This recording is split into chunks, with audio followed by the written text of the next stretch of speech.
Welcome, I'm Pia Jyoti Khatru coming to you from ITV Gold Studio in New Jersey and welcoming you all to our weekly show, The American Dream, Real Estate 101, where we talk everything real estate and we'll be getting answers from the experts. Once again, today on the show, I'm very excited to have with me an award-winning salesperson, Alka Aneja of On Track Realty, who has been doing real estate for more than 27 years. She is also the president of Humbled by Your Service, a charity formed during COVID. Last but not the least, she also hosts Soul Talks with Alka on YouTube. She is here to give you insights into the world of real estate. And also, I have with me Ruma Majumdar, who is the founder and principal attorney of Key Esquire Law Office of Ruma Majumdar. Ruma is no stranger to real estate and has grown up within the industry from a young age. She has a bachelor's degree from New York University and law degree from Cardozo Law School. Upon graduating law school in 2017, she began practicing in real estate matters in New York and New Jersey, and she recently decided to start her own law practice where she focuses on both residential and commercial transactions. Ruma specializes in residential real estate and is here to give you insight into the legal side of home buying. So let me welcome both the beautiful ladies. Welcome Alka, welcome Ruma to the American Dream Real Estate 101. So how are you ladies doing? Thank you, Pia. Thank you for welcoming us to the show. Thank you for having us. Thank you to our viewers. Absolutely. You know, it's a pleasure to have you here on ITV Gold. Yes. And, you know, talking about real estate, it's always nice. And especially, you know, you two ladies who are real experts. Thank you. We appreciate it. So let's start, Alka. You know, the market definitely, it is crazy. How does a buyer buy in today's bullish market? So I think the buyer has to be aware of what the market is. First, you have to decide, is this the time that you want to get into this market? Know a couple of things. Know that the market is at its peak. Know that you are going to overpay. And be okay with that fact that you're going to be overpaying. And be okay with the fact that you're going to be competing. Keeping that in mind, if you have started, now make sure you're not expecting the world. So no one is perfect. The house is not going to be perfect either. That is true in all markets, but it's true in today's market.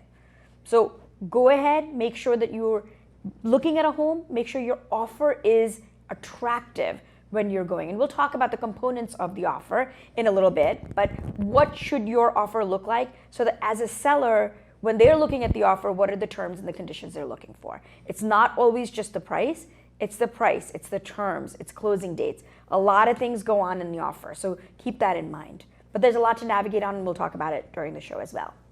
Absolutely. You know, since we all know that, you know, Ruma, she is an attorney. So Ruma, tell me, you know, why do we need an attorney for real estate? So to begin with, I'm sure people are always curious, do you have to hire an attorney? Now, there's no law, there's no regulation that tells you that you must hire an attorney. But should you hire an attorney is really the question. And yes, you should absolutely hire an attorney. For our residential buyers, you'll always sign something called a form contract, right? And the first page will tell you that these are all your rights, you should have it looked over by an attorney, your realtor, your title company, none of them are going to provide legal advice, nor should they, because they're not licensed to do so. So that is where an attorney comes in, because I'm licensed to protect your rights and I know which rights I should be protecting for you. So it's very important that you understand the need for an attorney because you're signing a legal document and you might interpret it one way because, you know, that's just what you think the words mean. But legally speaking, they mean something completely different, and the attorney has the expertise in order to explain it to you properly and protect your interests. Yeah. I think it's important when you're choosing an attorney, in piggybacking with Ruma, that it's super, you're buying a home, make sure you don't not spend on an attorney, get that legal advice. And second, make sure you interview the attorney before you hire them. It's important that you understand who you are, you're going to be comfortable with them, because that person is representing you. That person is representing your interests. So make sure it's someone that you are asking a lot of questions in the beginning and they're answering it patiently, because if they're not answering you in the beginning patiently, throughout the deal it may or may not be patient. They are on your side throughout the whole time. Ruma is the one person who's going to navigate you through the whole process. So it's important that you're cohesive with your attorney. make sure you talk to her. What she's saying is super important, and I think she's a pivotal role in the whole transaction. You know, I feel you definitely, if you are buying a house, you definitely need a real estate agent too, as well as an attorney. Yep. So tell me, you know, since you are talking about that you need to interview the attorney, how about, you know, how do you find a good real estate agent too?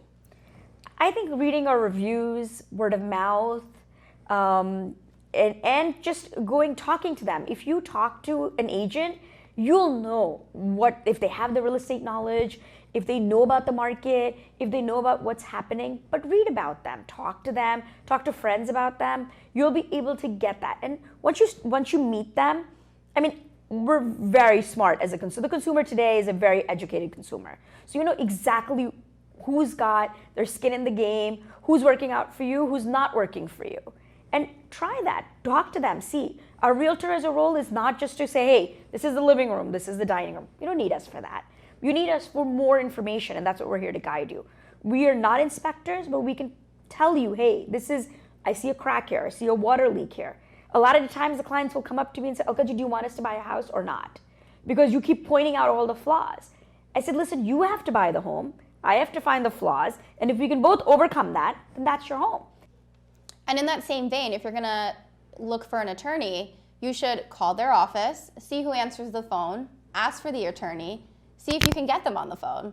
It's very important that you actually speak to your attorney before you hire them and not just go through either their assistant or paralegal, who probably have the skills to do what needs to be done, but it's really important that you can get in touch with your attorney. The other thing you should look for is asking them, do they practice real estate? How much of their practice is real estate? How long they've been practicing it? And then obviously what their fees are and what you can expect during the transaction. You know, they should do like a 10-15 minute consultation with you, answer all your questions up front, and then send you their engagement letter so you know exactly what you're getting into and the services that are going to be offered. Yep. So do you think, Ruma, like, you know, you need to check on, like, for an attorney, just check even same for a realtor, like, check their credentials, go out and ask people if they have worked with them and if they have done a good job for them? Yeah, definitely. I would say that realtors always have their recommendations, and you should check out the realtor's recommendations, especially if you trust your agent, right? I think in this market, a lot of real estate transactions get done by referral and word of mouth. So it's always good to ask people, who have they worked with? If you know a friend that's just bought a home, ask them, who did they use?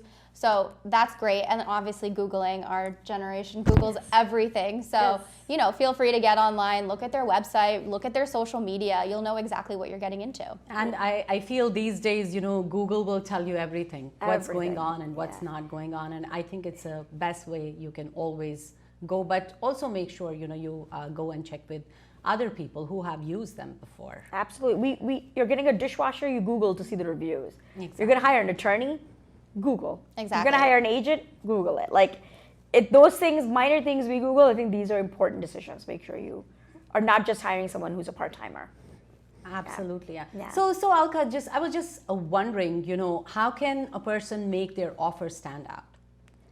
So this is going to piggyback to our last week's episode also. So there's a couple of things that, you know, even Ruma had mentioned last time, is your appraisal, your inspections, all of these things. So there's a couple of terms in the contract. One is, what is your offer price, right? Of course, that's pivotal. In today's market, what you have to remember is, what is the price you want to put on a home to either get it or to lose it, right? So if you get it, don't be upset that you got it because you paid high, that's why you got it, right? If you lose it, don't be upset that you lost it. So at whatever you offer, make sure that number is, at what price am I happy to get the house? And at what price am I happy to lose it? That's number one. Number two is, am I going to waive the appraisal, right? If you're going to waive the appraisal, what is an appraisal? And I think that's a key point to know. An appraisal is an opinion of value from the bank. The bank is coming in. We spoke about this a little bit last time. But what happens is, let's say the home price that you're offering is $500 and you're putting down 20% down. Now, let's say the appraisal only comes to $470. The bank is only going to give you 80% of $470. They're not going to give you 80% of $500. So you need to put that extra money towards the down payment. So when you start waiving appraisal, make sure you understand that concept and make sure you have that money. it's a gamble. And a lot of times in today's market, it's a calculated gamble, because now there's enough comparative data that appraisers have enough. They know what the market is. They know what the buyers are going through. But at the same time, like we said last time, they're not looking out for you. They're looking out for the bank. So they want to make sure that asset is protected, right? And your third thing is your inspections. Now, do not waive your inspections.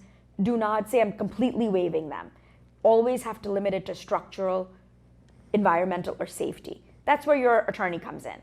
Like when Ruma said last time, that when you come to me and you start waiving your inspections, I'm going to talk to you and say, you know what, these are your legal repercussions. This is what's important to you. That's why you need a good attorney, to make sure that they're telling you, listen, you gave away the world, but what does that mean to you, right? And as a realtor, of course, we're telling you that first, and your attorney should reinforce it. That's the key things. And the fourth is closing. So make sure if the home is vacant and you want a closing 6 months out, it's not going to work. The seller wants to close quickly. If the seller is moving and has their kids to finish, and you say, I want to close in 40 days, it's not going to happen. So know where the closing needs to be. Have your realtor find that out. But these are components to make your offer stand out. And don't take any one of them lightly. It's not to be taken lightly. Talking about the offer, so tell our first-time home buyers, especially, I'm sure they want to know, what happens after the offer is accepted? So what happens after the offer is accepted is it actually goes over to Ruma, right? Then there is an attorney review process that happens. And once Ruma's attorney review process is done, then we do an inspection. Now, this is a pivotal point again. Make sure you hire a very good inspector. It's important. If the home is older, make sure you do an oil tank inspection. If you think that the sewer system is old, make sure you do a sewer scope. These are important inspections. Don't cheap out on your inspections. These are important. Make sure you're there. It's a 3-hour process, 2.5 to 3 hours. Make sure you're there for those times. You're available. You need to know where your main shutoff valves are. You need to know where your electric are. I mean, I've been doing this for 28 years. I look forward to my inspections because I learned so much at the inspection still. And then I know when I walk in my home that, oh, the electric got shut off. Maybe it's a circuit breaker, or this is, the furnace is leaking and it's a condensate line. All of these things you're going to know when you were there for 3 hours. They're teaching you about your house. Make sure you're there. Once your inspections are over, then the bank comes in. The bank will do an appraisal. And after the appraisal, then again it goes back to the attorney. And they order their title work. And then they order to make sure that the title is okay. And then you schedule the closing. So that's your process in a nutshell. And legally speaking, so your offer has been accepted. We go into something called attorney review. That takes a couple of days, and then during that process, we go through all your contract terms. I'll explain to you anything that you've waived, and then we'll make sure you're comfortable, get out of attorney review. You schedule your inspection. Once the report comes back, I actually do get involved again, because if there are major issues, that's where I have to start negotiating. Are you gonna get a credit? Is the seller gonna fix it? What's gonna happen? Do you wanna move forward? Is this major enough to cancel your contract? And you need to know what that means, and only your attorney is gonna be able to advise you on that. And then, as Alka said, we'll go through the mortgage application process. If you're looking for financing, then we go through title, which means that I'm basically making sure that the seller has the right to be selling you the property, because you can't believe what comes out in title reports. I'm also making sure that there's no judgments, there's no liens, no tax liens, no mechanic liens for anything on the property, so that when it becomes yours, it's not your problem. We make sure all of that is taken care of before closing. And then we finally get to the closing table. That's it. I know, then comes that nice day when there is a closing day and everybody is happy and everybody is sorted out. But, Alka, talking about, of course, buying a house, and the prices, are definitely going up. So tell us, how does it impact a buyer? So the buyer has to be fluid in saying that, is this the market I want to get into? If you're not ready to compete, then don't get into this market.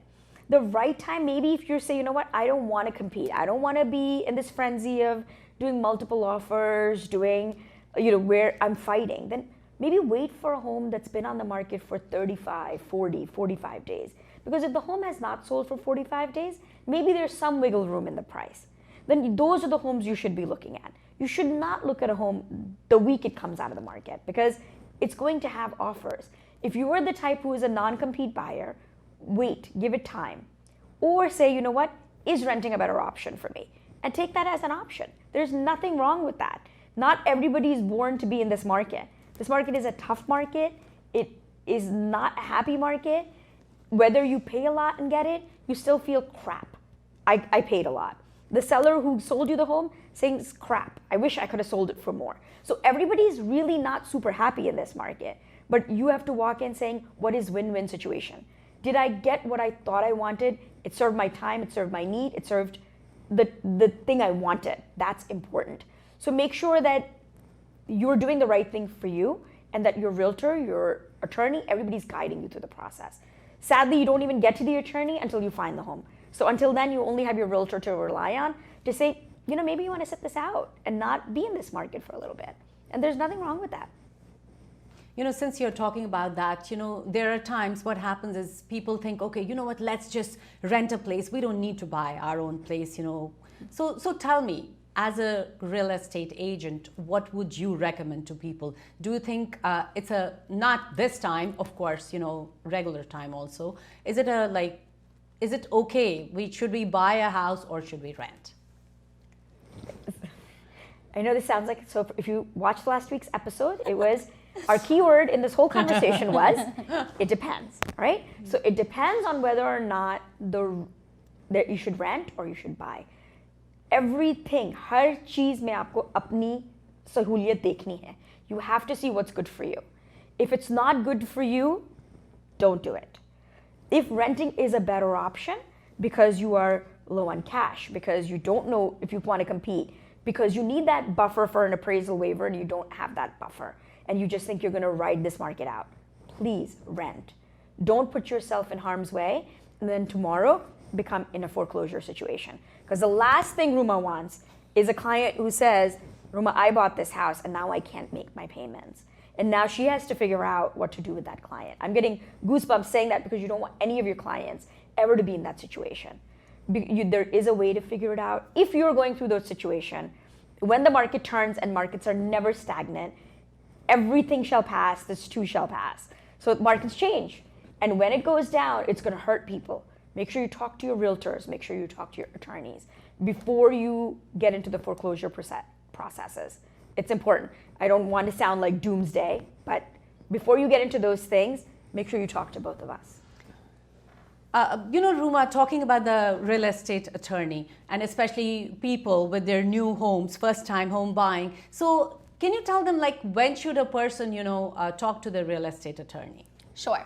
So typically you hear about hiring an attorney only after your offer gets accepted, right? Because you have to go through attorney review. My advice though is talk to an attorney as soon as you're ready to start looking, when you start looking for a home, when you're ready to buy a home, even when you've figured out who your agent is going to be, because that means you're serious, right? Especially when you're looking for houses with an agent. Why not have your attorney to be there to answer any questions that might come up in a legal sense, right? Absolutely. Yeah, I think the more you know, an educated consumer is our best customer. So she will like an educated consumer, I will like an educated. You are the best if you have the most information and you're walking into this market armed. So you should be armed and ready to go. That's when you'll do the best in this crazy, crazy market. And any last minute tips you want to give to our viewers today? So this is a very important tip. It's not a whole lot of money. But find out in the year, whatever it is, whether it is daylight savings time, whether it is March 15th, it's the Ides of March, whatever it is, when you're checking your smoke detectors. Check your smoke detectors, make sure your batteries are okay. Make sure that you're protected. I recently had a fire in my house. My parents were home, so we didn't really need the alarms to go off, and they did go off though. But if they were not home and there was no smoke detectors, it could have been really terrible. It wasn't good even with the smoke detectors, but at least you can avoid things. So I'm telling you, it saves lives. Make sure, a lot of the Indian people, all of us, we're making the parathe and we're making the puris and we're saying, you know what, this is a nuisance. Especially with our kind of cooking. Yeah, you're like, let's take the battery out because every couple of minutes this thing is beeping. But you don't know when you're going to need it. Make sure your carbon monoxide detectors, you don't know when your furnace is going to have that. You can't even smell it and can kill a family. So these two things are super important, but have a calendar set. whether it's daylight savings time, whether it's Ides of March, just know that every year during that time, you're going to change your batteries. Thank you, Ruma and Alka. We will be back again next week and talking to you with definitely a different topic for real estate. And I just want to remind all the viewers to follow us on our Facebook handle at ITV Gold, subscribe to our YouTube channel and pick up a free copy of Desi Talk if you are in the tri-state area or in the Chicago area for news on community entertainment and events in US and India. I am Pia Jyoti Kachru, wishing you all well until next time.